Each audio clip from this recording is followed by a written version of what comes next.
हरिओम. ज्ञानेश्वरी अध्याय 18 ओवी 106 ते 115. काम्यकर्मी हे एक सामर्थ्यार्थी स्वाभाविक म्हणवनी नको कौतुक मुमुक्षु येत. किंबहुना पार्था ऐसे जे काम्यकर्म गा असे ते त्यजिजे विष जैसे व कोनिया. मग तया त्यागा ते जगी संन्यासू ऐसिया भंगी बोलिजे अंतरंगी सर्वद्रष्टा. हे काम्यकर्म सांडणे ते कामने तेची उपडणे धन्य त्यागे दवडणे भय जैसे.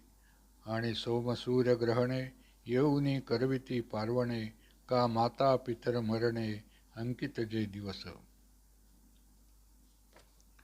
अथवा अतिथी हनपावे ऐसेसे पडे जे करावे ते ते कर्म जाणावे नैमित्तिक गा.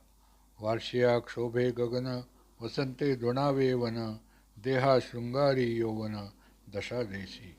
का सोमकांतू सोमे पगळे सूरे फाकती कमळे एथ ऐसे तेची पाल्लाळे आन नये. तैसे नित्य जे का कर्म तेची निमित्ताचे लाहे नियम एथ उंचावे तेने नाम नैमित्तिक होय. आणि सायं प्रात मध्यान्नी जे करणे तेही प्रतिदिनी परिदृष्टी जैसी लोचनी अधिक नोहे. हरि ओम.